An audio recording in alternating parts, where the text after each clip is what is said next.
Hello, hello, hello, and welcome to Free as in Beer, creating a low-cost static analysis program. You can grab the slides for this presentation afterwards at this URL. So take a screenshot or a photo if you would like to do that. So, who am I? I'm Erin Browning. I'm a senior security engineer at Slack. In security for over 6 years now. You can contact me at Erin@frowning.wtf or on Twitter at efrowning. Yes, that's a pun on my last name. Hi, my name is Tim Faraci. I'm a staff security engineer at Slack. You can hit me up at faracitim@gmail.com or LinkedIn, Tim Faraci. So I mentioned that Tim and I both work at Slack, and we're hiring. We hire remote. Tim and I both have a lot of experience implementing static analysis programs. Personally, I've implemented a static analysis program for 1,200 developers across multiple languages for a bunch of different compliance standards. A little bit about my background. I've run a lot of static application security testing programs, implementing them from the ground up or going into a company, looking at it, and then making modifications or replacing the current implementation. I worked in PCI, HIPAA, and FedRAMP ramp compliance space. I have experience in commercial and open source solutions for static application security testing. I've seen almost and vetted out almost every static application security testing software for in-house, cloud, mobile, and more. I want to tell you about some of the problems with static application security testing with vendors. One, they're slow. Most of the vendors take 30 minutes, an hour or more. Worst case scenario I've seen is 48 hours. If you love Comcast data caps, you're going to love scanning per gigabyte with vendors and their cost model, or their cost model per app, or their cost model for defining what a developer is. On average, about $200,000. Yearly sales negotiations, enough said. Mystery secret scanning sauce. Do you know exactly with complete transparency what is being scanned and how it's being scanned? No. I would love to see that, and I think everyone should. It's a tenet of security, transparency. Let me tell you about a better way. Static analysis is a 15-year-old solved problem that anyone can do. And, I'm going to show you some of the things that I'm looking for in a good solution. One, open source, easier implementation. Now, integration is hard. If it's open source, it's easy. We control it. We can do whatever we want with it. Dev wants scan results fast. Scan results should be 3 minutes or less. If it is any slower, it makes dev sad. They want to push code fast. Lots of language support. The product that we use has tons of language support. 9 at the time of this writing, and Slack created additional language support that's coming out. And we want to leverage the power of the open source community. We are smarter as a community than any single vendor. Want to find vulnerabilities. Now, the vulnerabilities that I've seen from commercial and open source are very, very similar. In fact, they're so similar, it's really hard to tell the difference between the two if you did a scan result side by side. That's my years of experience. And then I get that compliance checkbox. The dirty little secret is any security scanner will get you that compliance checkbox, but I prefer a good security scanner, which is why we think you should check out SemGrep. At the time of this presentation, SemGrep has taken no money from us, nor have we given them any money or editorial rights to this presentation. We just think it's a cool program that you should check out. This is why we chose to create our own static analysis program around this tool. Let's get right into it. In order to create an easy-to-scale static analysis program, we need the following things. First of all, we need a static analysis engine that can support multiple languages. Second of all, we need the ability to not only define our own rules, but to finely tune them. And third, we need to be able to build up our own infrastructure around these scanning tools. After analyzing a variety of closed and open source tools, we decided to implement our program around an open source tool called SemGrep. It is a generic engine which supports multiple languages exactly like we wanted. The other cool thing about SemGrep, besides it being language agnostic, is that you can write your own rules for it fairly trivially. The rules are YAML files. They're easy to write and also easy to modify. There's a whole bunch of open source ones you can download that are based on common vulnerabilities. I've written several now, and it takes me longer to write the developer guidance than the actual rule, which is incredible. You can also get really down into the nitty-gritty of pattern matching. So you can exclude things, for example, that, let's say it's a command execution. For command execution, you can say, okay, if it's taking a static string, we're going to say that's fine. If it's taking a variable, let's worry about that. And you can actually express that in the SemGrep rule sets, which so many fewer false positives. So many fewer false positives. So here's a quick example of how the rules look. You can see there's a pattern area, developer guidance, and you can include a whole bunch of other information if you need it for your statistics or reporting. The company that makes SemGrep is R2C, and they have been so helpful as we've been implementing this program. Their tool has really met the flexibility requirements we wanted out of this program. So we have SemGrep, we have this generic engine. How can we use that to scale up our static analysis program? Well, I think everybody has seen this diagram, right? When you find a bug in code, the later in the development process you find it, the more expensive it is to fix. We applied this thinking to the implementation of our static analysis program.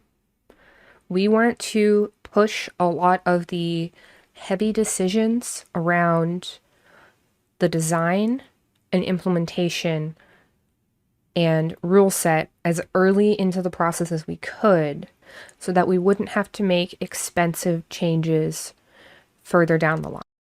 We also wanted to prevent having to deal with false positives and other similar issues again and again and again. Here is the nitty-gritty of our design. First of all, we need easy to maintain architecture. For the infrastructure surrounding SemGrep, we decided to write Python. We have Python code that runs the Docker container. We have Python code for the configuration for each language. We have Python code for generating hash IDs, for performing comparisons. Everything's in Python. And here is how we add new code bases with one line of code. We have an enabled file for each language we currently support. This enabled file is new line separated repo names. So if I wanted to add a new repo for Golang, I would go to the enabled file for Golang, type in the repo name, save it, commit it. We're now scanning that repo. We also wanted a graceful way of handling false positives that is low maintenance and allows developers to report false positives to us. Instead of a database, we chose to use a JSON file for super easy maintenance. We don't have to deal with database backups. We just commit the JSON file straight to our project repo, and if a developer finds a false positive or something they think is a false positive, they can make a pull request adding it to this file. When we onboard a new code base, we also add an empty false positive file. We do this to increase the anti-fragility of our infrastructure around SemGrep. Otherwise, our code may still try to run even if it's not removing false positives, which we don't want. So that file must exist. We label each finding with a unique identifier. We create those identifiers. They are SHA-256 hashes, which contain the following information: the file path where the vulnerability was found, 3 lines of code before and 1 line after of the line the finding is on, the rule name that was triggered, and then we hash all that, and that makes our identifiers. We don't use the line number. It's too fragile. If somebody adds new code to a file, the line number will change, and then they have to go through the false positive process all over again. We don't add that into our hash. Instead, we put that in the message associated with the hash in the false positive file. File path can also be a little fragile. If somebody's going to re-architecture their application or their code base, files will move around. However, we needed a way to differentiate findings where the code may be really similar. So we included the file path. What we're planning to do for pull requests in the future is analyze them for files that have been moved. For files that have been moved, we can then regenerate the false positive ID and add it automatically to the false positive list. This doesn't happen very often, but it is an edge case we plan to support. One of the benefits of using identifiers like this is we can do comparisons. We can compare any 2 result files in any way imaginable. This is our actual comparison code. It's super straightforward. So currently, we perform a daily comparison. We take yesterday's scan result, compare it to today's scan result, and alert if there is a new finding. And then we also do branch comparisons, which run on our PR system. We run different rule sets between the daily scan and the PR branch-based scan. In the daily scan, we run more intensive rules we're testing, rules that still need to be tuned, because we don't want the scans to take too long for the developers. The PR scans are intended for direct feedback to the developers on really dangerous functions. Tim will now run you through the PR scan and the processes we've developed around them. The pull request scan is a bit different than the daily scan. The PR scan hooks directly into our CI/CD infrastructure in GitHub. What happens is when development triggers a pull request, a Jenkins job is triggered, which downloads SemGrep, downloads /specific SemGrep rules, and downloads the repo. The repo is then scanned with these rules, and a result is returned back to GitHub in the form of a test, pass, or failure. These tests are fast, and they're meant to be fast. They're meant to run the most important security rules we have. We are targeting 3 minutes for our results. If they take longer than that, then we try to either adjust the rules or make our infrastructure faster. It depends. Now, how these rules work in the pull request scan is a diff is done between the scan results of the last master scan and the pull request. If new vulnerabilities are found, the test is failed. If not, it passes. So these results end up in 2 different locations in our CI/CD infrastructure. One is directly in the Jenkins console. It's JSON. It's not very fun to read, not very fun formatted. You got to copy paste it in order to format it correctly, but it's there and it's fast to click on and view. However, just as fast and easy to view is the HTML view. It's the exact same results, but in a nice, digestible, human readable format. What's in this vulnerability output? Well, the vulnerability, the hash, the time of the scan run, the rule that triggered, some education, lots of education, Slack-specific education, general best practices education, suggestions on how to remediate. And the goal of all of these vulnerability outputs, if there are vulnerabilities, is to give devs something to do that is actionable, that you can work with. Either it is, hey, this is how I fix this, or this is who I reach out to in order to ask questions to get help with this. Also in this vulnerability output, we have a very simple command line interface that is on every developer's laptop. So if there is a vulnerability and development says, oh, this isn't actually vulnerable, or this is a legitimate use, then they can go ahead and trigger a pull request for security to review.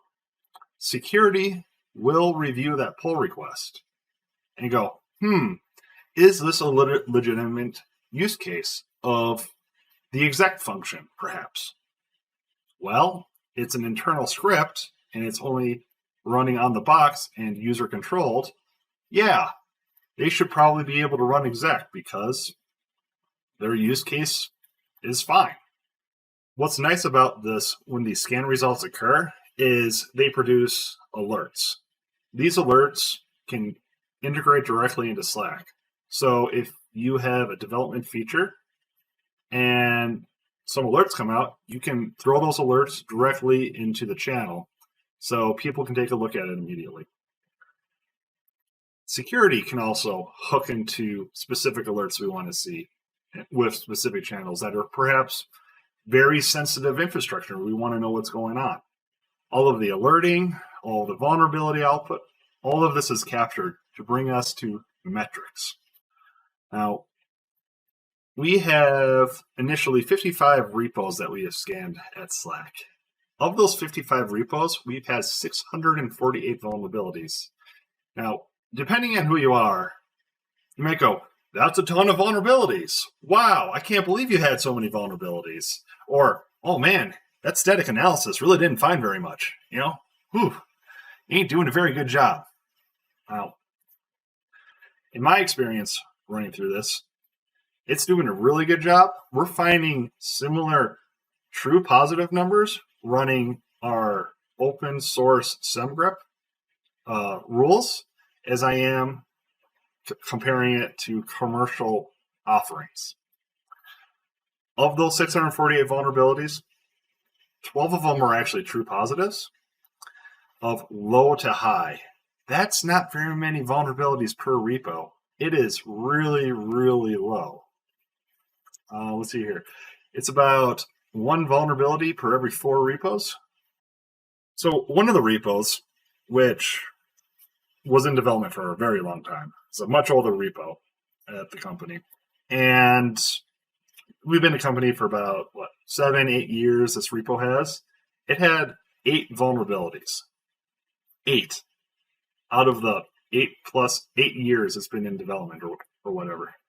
Well, working with development, trying to vet these, they're going, oh man, that's a lot of vulnerabilities. And we're like, no, not really. I mean, given what we see here is for your CI/CD development process, you would only be impacted potentially once a year in order to review a vulnerability.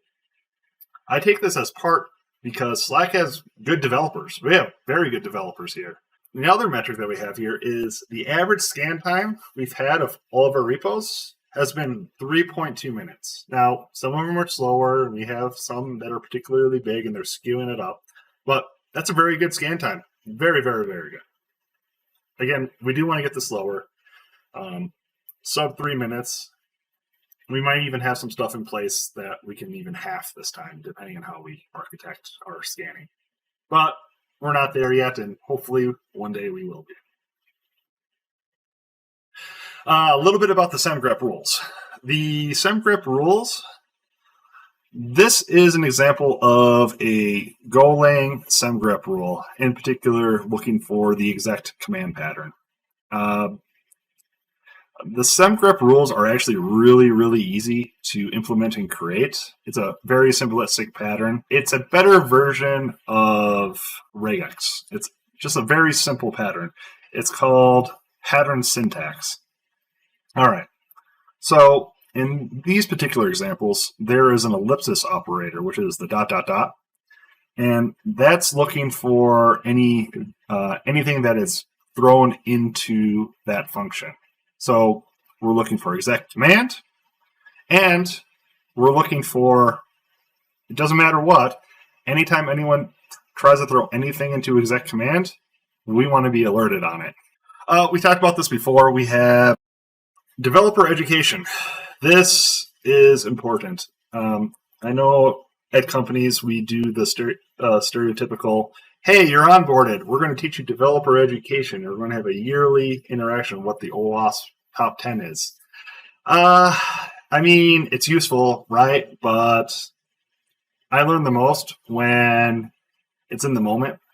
We really try to make sure that all of the documentation at Slack is actionable, has education, explains to development what this is. And honestly, we don't know which type of person we're going to get that's going to be submitting code that could have a vulnerability. It could be a very senior person who's just like, oh yeah, oops, forgot about this. I know all about this. I'm going to go ahead and fix it. To people who are very green, and they would, love to look into this and read about it, and it's really helpful for them in their career. So another great thing is, because we own the infrastructure, we can make it faster. We have some stuff that we're thinking about here, parallelizing the rules, downloading multiple copies of the code to be scanned, but also running on different boxes with different flavors of the rules. So, scan results that would take maybe an hour is going to take, minutes. Those 3-minute times we saw earlier, either run them on beefier box or parallelize them. Just some stuff that we're thinking about doing in the future, but just haven't gotten to. semgrep supports 21 different programming languages.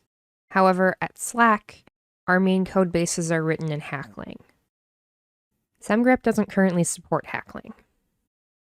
So you may be asking, okay, so semgrep supports all these different languages, but it doesn't support the language I want it to.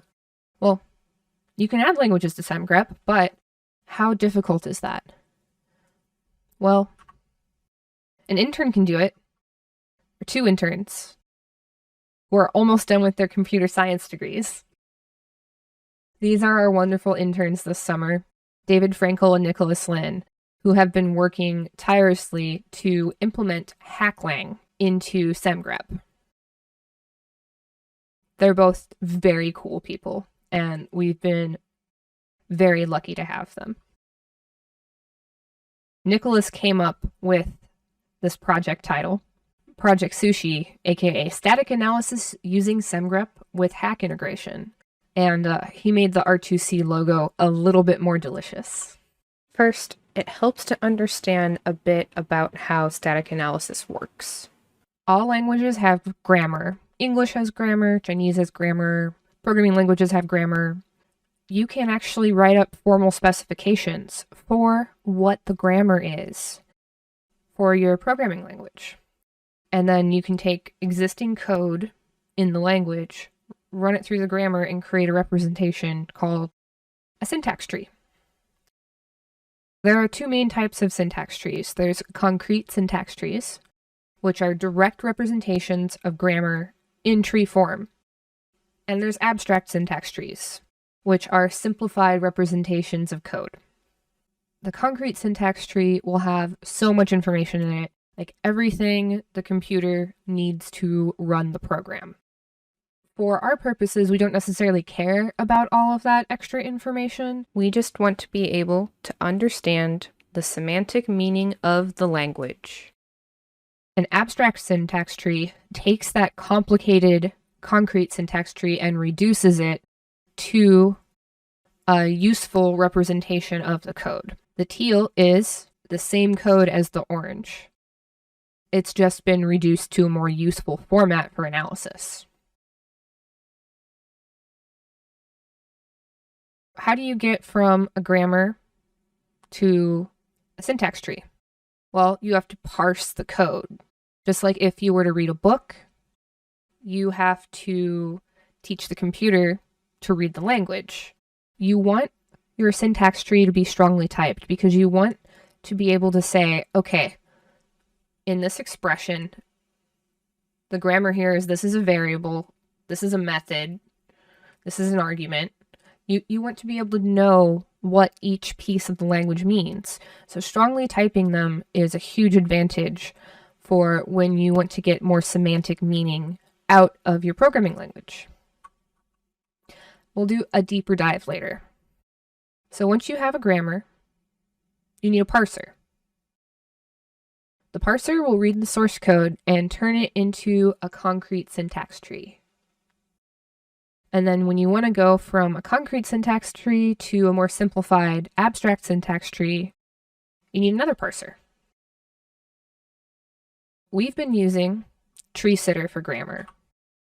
TreeSitter is a wonderful project by GitHub. It allows you to specify grammar in JavaScript. And R2C has a bunch of OCaml that takes the grammar rules from TreeSitter and gives you a generated parser that you then have to go through and teach the grammar. So we have to modify the OCaml parser file to produce the correct inputs and outputs based on a generic grammar.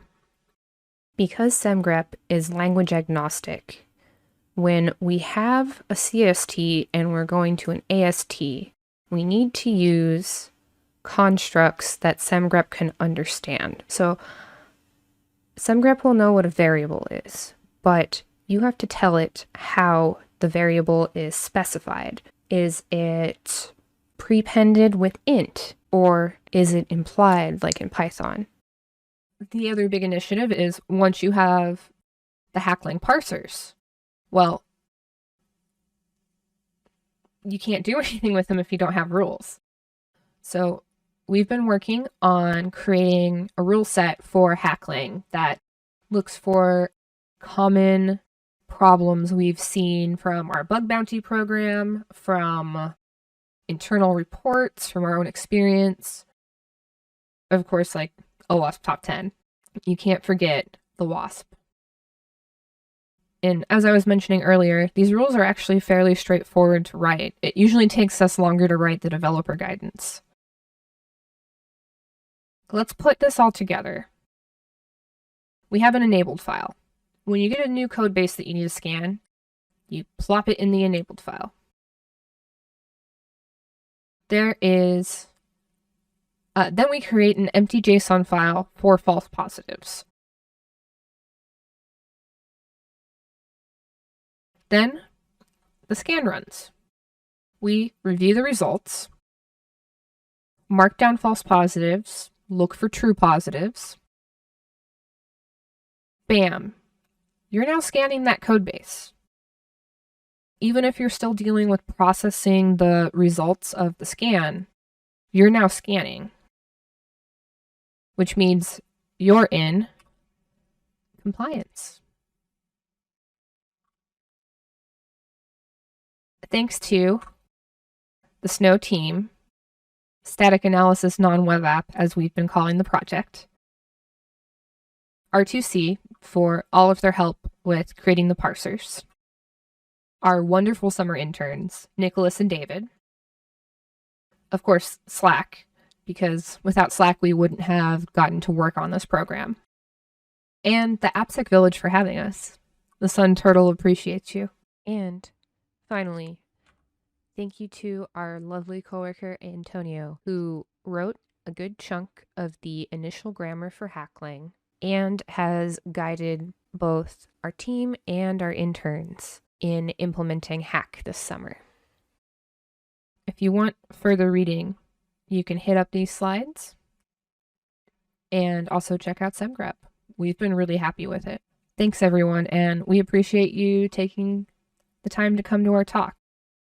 Let us know if you have any questions in the Discord, and we're happy to chat with you. Bye.